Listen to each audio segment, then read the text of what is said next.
Good morning मंडळी. आज आपण सकाळी सकाळी ब्रेकफास्टमध्ये करणार आहोत रताळे. आपण हा रताळ्याचा किस घेतला आहे, तो किसून घेतला आहे. पनीर हे घेतले, तर आपण स्प्रिंग अनियन, कांदा पात, हे आपण घेतलेली वाळवलेली शेवग्याची पानं, मुरुंगा लीफ, ही शिजवलेली डाळ, ही तूर आणि मूग डाळ मिक्स आहे, शिजवून घेतलेली आहे. शिल्लक डाळ असते ती पण चालेल.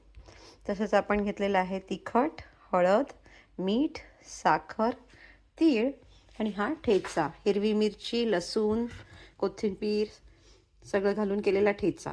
आणि इकडे आपण कणिक मळून घेतलेली आहे.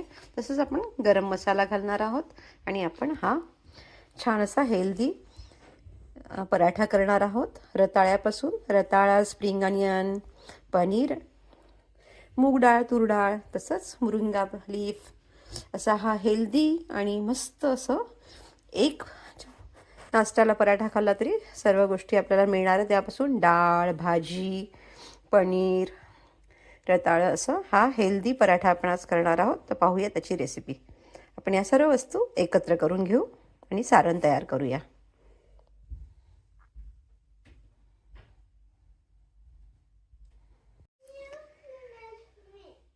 आपण यामध्ये मुरुंगा म्हणजे आपण शेवग्याची पानं, मुरुंगा लीफ, धणे, जिरं, आपलं लाल तिखट, मीठ, साखर हे सगळं वाटून घेतलेलं आहे.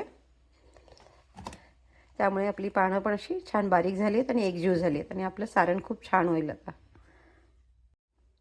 आपण यामध्ये कांदापातीमध्ये हे वाटून घेतलेलं मिश्रण घातलं आहे. तसंच आपण हे डाळ घालून घेत आहोत. आपण यामध्ये हे पनीर घालून घेत आहोत. त्यानंतर रताळ्याचा किस.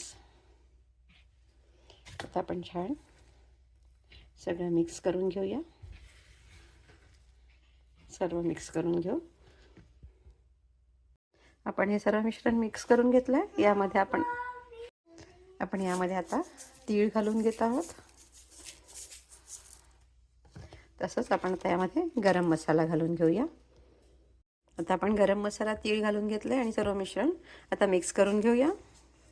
थोडंसं लोणच्याचा खार घातलेला आहे मी याच्यामध्ये, त्यामुळे पण आपल्या पराठ्याची टेस्ट खूप छान लागते. ही एक टीप आहे. आता थंडीमध्ये तुम्ही पराठ्यांमध्ये असा जर लोणच्याचा खार घातला तर अजून आपलं पराठ्याचं सारण खूप छान होतं.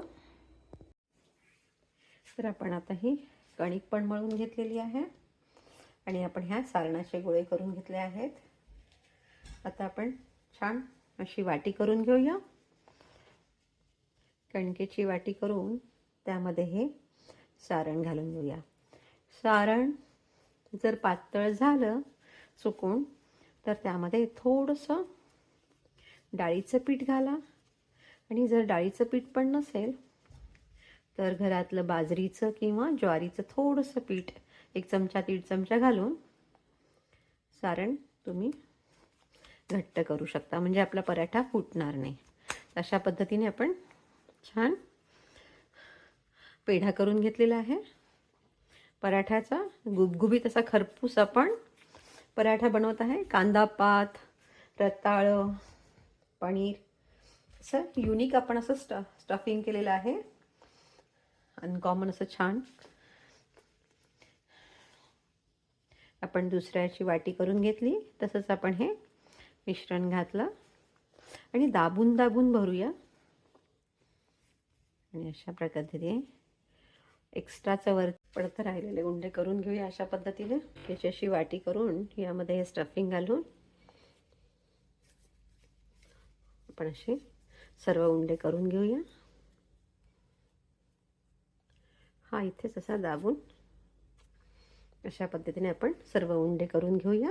आपण सर्व उंडे करून घेतले म्हणजे आपल्याला लाटायला आणि भाजायला सोपं पडतं. म्हणून नेहमी उंडे असे तयार करून घ्यायचे, म्हणजे आपल्याला वेळ लागत नाही पराठा करायला.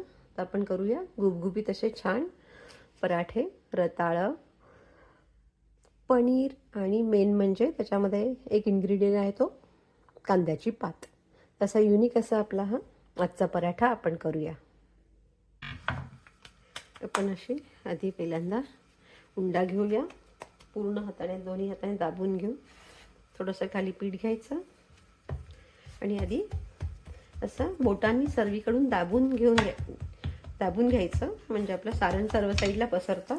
आणि किनारीने असं लाटायला सुरुवात करायची. असं मध्ये नाही दाबायचा, म्हणजे आपला पराठा फुटणार नाही. तर आपण किनारीने प्रथम लाटून घेऊया. आता परत थोडंसं उलटा करून लाटते. थोडं पीठ लावून घ्यायचं.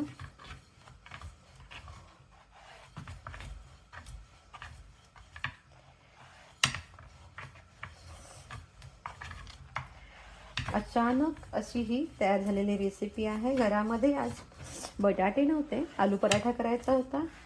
आता काय करूया असा विचार करत होते, जेव्हा फ्रीज उघडल्यावर फ्रीजमध्ये कांदा पात, थोडंसं अर्ध एक रताळ पनीर दिसलं. म्हटलं चला आज आपण कांदा पात, पनीर आणि रताळ घालून छान असा पराठा करूया. आणि याच्यामध्ये विशेष म्हणजे आपण रात्रीची शिल्लक राहिलेली डाळसुद्धा वापरलेली आहे सारणामध्ये. अशा पद्धतीने आपला पराठा रेडी आहे. गुबगुबीत आहे पहा भरपूर. आता आपण छान भाजून घेऊया. तवा तापत ठेवला आहे. आणि आता आपण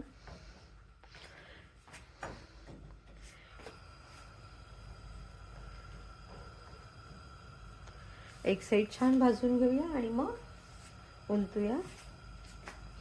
थोडं फिरवून घेते.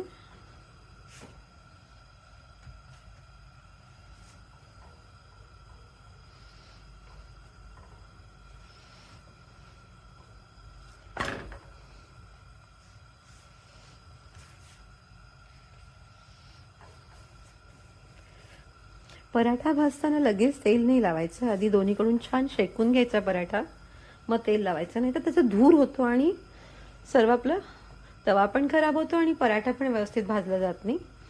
तसा थोडं दाबून दाबून छान आपण पराठा भाजून घेऊया.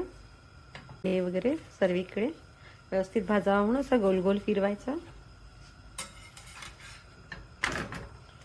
आणि खरपूस असं भाजून घेऊया आपण पराठा.